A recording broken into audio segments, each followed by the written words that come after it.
जिसके घर विवाह होता है उसके 4 रिश्तेदार इकट्ठे होते हैं, चाचा चाची, मामा मामी, भाई भाभी।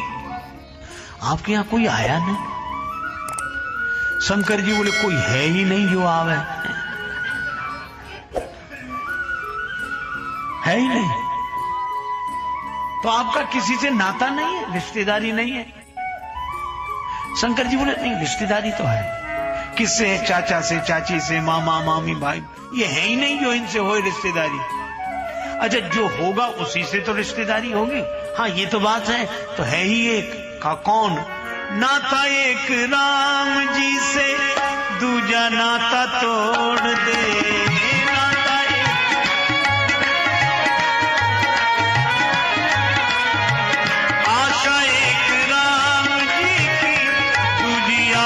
छोड़ दे आशा एक राम।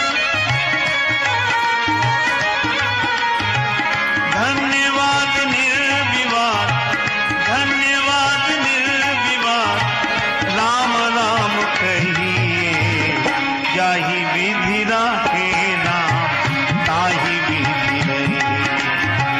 जाहि विधि राखे राम, ताहि विधि रहे।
शिव जी कहते हैं भगवान से नाता है बस।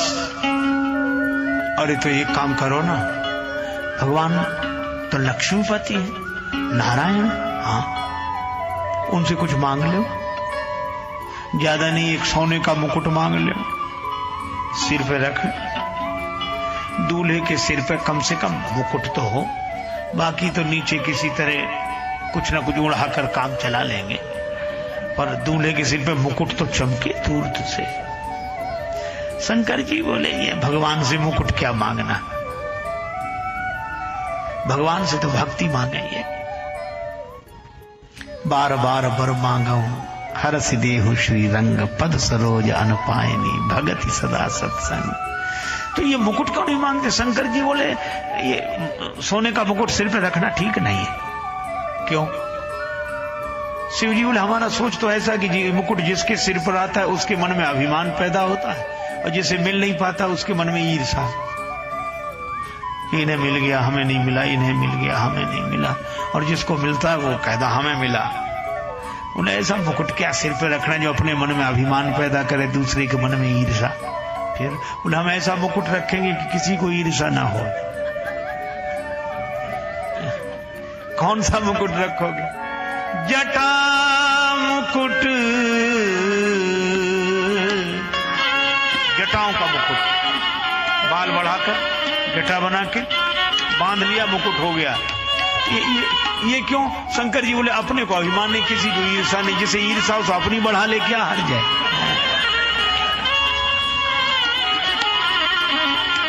यह मौका तो भगवान ने सबको दिया, बड़ा अच्छा। लेकिन शंकर जी का उद्देश्य क्या है? बड़ा सुंदर। आहा, ये बाल प्रचुर मात्रा में सिर से जन्म लेते हैं। और बिखरते हैं। इन बिखरे हुए बालों को समेटकर जटा बना लेना और उनको भी बांध लेना। यही जटा मुकुट कहलाता महात्माओं के, जो जटाधारी होते हैं, जटा मुकुट। कितना बढ़िया संकेत है कि सिर से उत्पन्न होने वाले बिखरे हुए विचारों को समेटकर एक जटा बना लो और उसी से अपने इन विचारों को बांध दो। बस यही जीवन की धन्यता है। बिखराव न रहे, कोई बिखराव न रहे। अब सिर झुक गया, जब सिर ही झुक गया तो जिससे सिर झुककर जुड़ गया, ये सिर से उत्पन्न होने वाले बिखरे हुए विचार भी सिमटकर उसी से जुड़ जाएं। यही जीवन की धन्यता है। जटा मुकुट, जटाओं का मुकुट। अच्छा ठीक है महाराज, लेकिन दूल्हे के सिर पर मोर तो होना चाहिए, सेहरा। शंकर जी बोले हम ये सेहरा नहीं रखेंगे जो सब लोग रखते हैं। क्यों? बोले जब जब किसी दूल्हे के सिर पर सेहरा रखा जाता मोर, तो जिस बेचारे का विवाह नहीं हुआ रहता वो सोचता है कि हे भगवान, कब वह शुभ घड़ी आवे कि हमारे सिर पर भी मोर रखा जाए, सेहरा। विवाह की इच्छा होती, संसार से जुड़ने की वासना मन में आती है। तो शंकर जी बोले हम ऐसा मोर नहीं रखते जो दूसरों के मन में वासना पैदा करे। फिर बोले हम ऐसा मोर रखेंगे कि हमारे मोर को कोई देख ले तो जागृत की कौन कहे, सपने तक में विवाह की इच्छा ना हो। तो आप कौन सा मोर रखेंगे? जटा मुकुट। बात कह के विराम। मोर क्या है? सांप। बोलो, सांप को बिठाए सिर पे। अगर विवाह में यह आवश्यक शर्त रख दी जाए कि विवाह उसी का होगा जो अपने सिर पे सांप रख के चले, तो मुझे लगता है कि कितनी जमाना आगे हो पर आधे से ज्यादा विवाह कैंसिल होंगे। और ये रखने के लिए कितने दिन अभ्यास करना पड़ेगा। अभी लोग विवाह के लिए भागते हैं, और अगर ये आवश्यक शर्त हो कि सांप सिर पे रखना पड़ेगा तो विवाह से भागेंगे। तो औरों का करा दो, हमें रहने दो। पर शंकर जी ने सांप सिर पर क्यों रखा? और सिर पर रखा तो विवाह के लिए गए क्यों? ये सदगुरु हैं, और सदगुरु का व्यवहारिक आदर्श लोगों का मार्गदर्शन ही करता है। शिव जी का संकेत यह है, विवाह है संसार से संबंध जोड़ना। तो संसार से संबंध जोड़ने तो चलो, पर सांप को सिर पे रखने का क्या अर्थ है? का सांप है काल का रूप, काल व्याल है। तो ये सिर पर, इसका अर्थ ये कि संसार से संबंध जोड़ने तो चलो, पर यह याद रखो काल सिर पर सवार है। काल गहे कर केस, कबीरा सूता क्या कहे काल गहे। क्या करे काल गहे कर केस, क्या जाने कि तुम्हारी है क्या घर क्या परदेश। काल सिर पर सवार है, ये सोचकर चलो तो इससे क्या होगा कि ऐसा व्यक्ति संसार में बसेगा तो, पर संसार में फंसेगा नहीं, जिसको यह याद रहेगा। तो एक संत की वाणी है, वो कहते थे 3 चीजें याद रखें। क्या?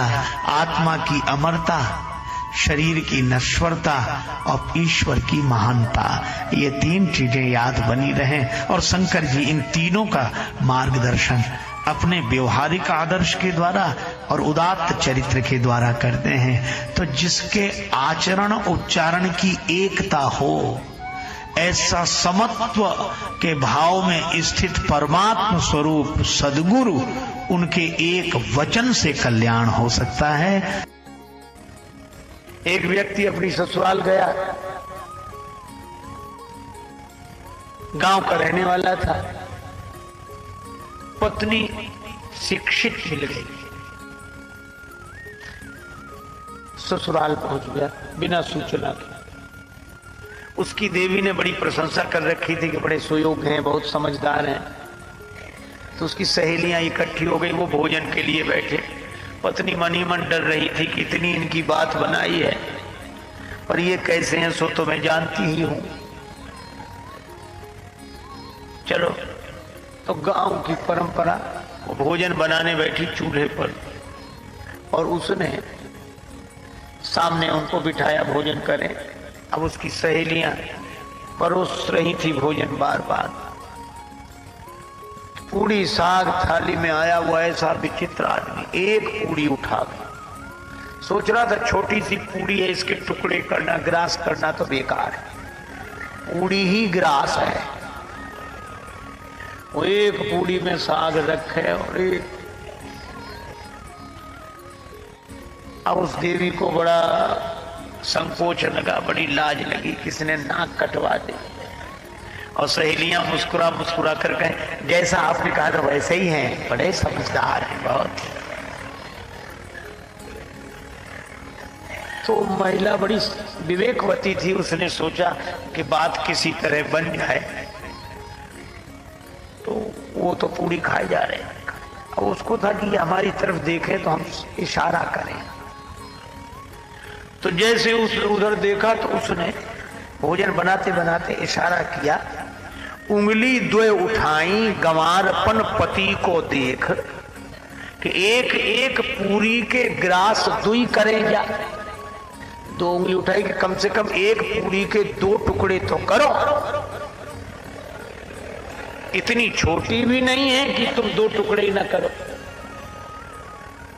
पति ने समझा कि हमारी पत्नी पूरी सहानुभूति के साथ कह रही थके हुए हो, इतनी दूर से चल कर आए, एक पूरी में क्या होता है, दो दो। अब तो एक पूरी उठावे, उस पर साग रखे, दूसरी पूरी उसके ऊपर रखा।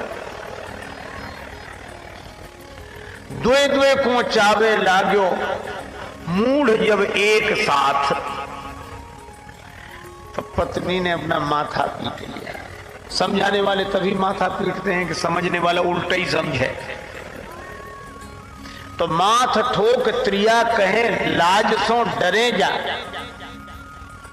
माथा पीटा कि लाज तो न कुछ तो समझ। पति ने समझा, ओ बड़ी भूल हो रही थी। पत्नी कह रही है कि ये पूड़ियां साधारण नहीं है, पूजा की पूड़ियां हैं, इन्हें पहले प्रणाम करो, माथे से लगाओ फिर खाओ। पतिदेव समझे कि पावे के प्रथम इन पूजनीय पूरन को शीश पे धरे जा। अब तो वो दो पूरी और साग फिर माथे से लगाओ फिर खाए। तो पत्नी ने अवसर देखा तो पति को समझाने के लिए चूल्हे से बोले, एक लकड़ी लगाई, अग्नि प्रज्वलित की और बोल उठी रोष भरी चूल्हे से चतुर नारी। और चतुर नारी ने यही कहा कि अरे चूल्हे जैसो जरे आयो प्रथम तैसो ही जरे जा। इससे तो तू पहले ही अच्छा था, जैसा जल रहा था वैसे ही जलता रहे। समझाने से तो और उल्टा हो गया। कई बार लोग उल्टा ही समझते हैं। क्यों? अच्छा, यह तो एक ग्रामीण की बात हुई कि बेचारा ना समझ था। एक समझदार की बात सुनो। रावण से बड़ा विद्वान तो कोई हो नहीं सकता। 10 गुणी बौद्धिक प्रतिभा है जिसके 10 सिर हैं।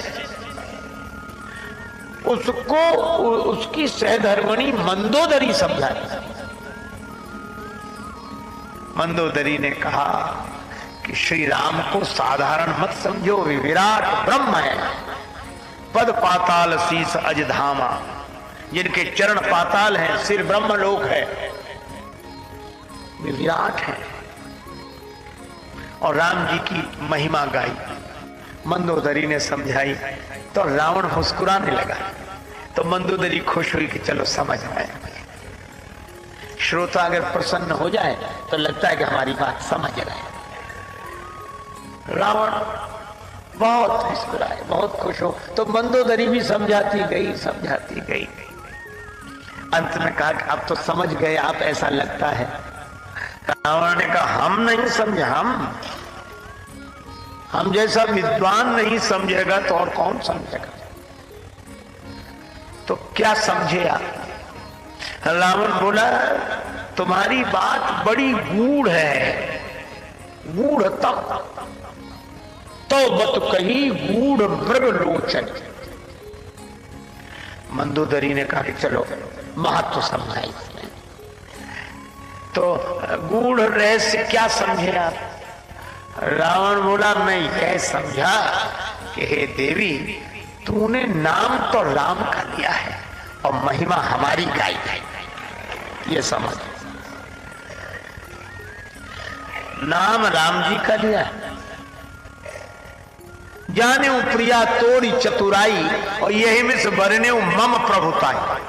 राम जी के बहाने मेरी प्रशंसा की है, क्योंकि यह राम में नहीं है विशेषता, तो मुझ में पद पाताल शीत अजधाम में। मंदोदरी ने मन ही मन कहा कि क्या अच्छी समझ है, कितना बढ़िया समझे हैं आप। मंदोदरी ने पूछा कि अगर मैं आपकी महिमा गा रही थी तो मैंने आपका नाम तो लिया नहीं, नाम तो राम जी का लिया। रावण बोला, वो भी मैं जानता हूं। क्या तुम इतने बड़े विद्वान की पत्नी हो, शास्त्र सम्मत जीवन जीने वाली हो, और शास्त्रीय मर्यादा यह है कि पतिव्रता देवियां पति का नाम नहीं लेती, इसलिए तुमने नाम हमारा नहीं, नाम राम का लिया है, महिमा हमारी गाई है।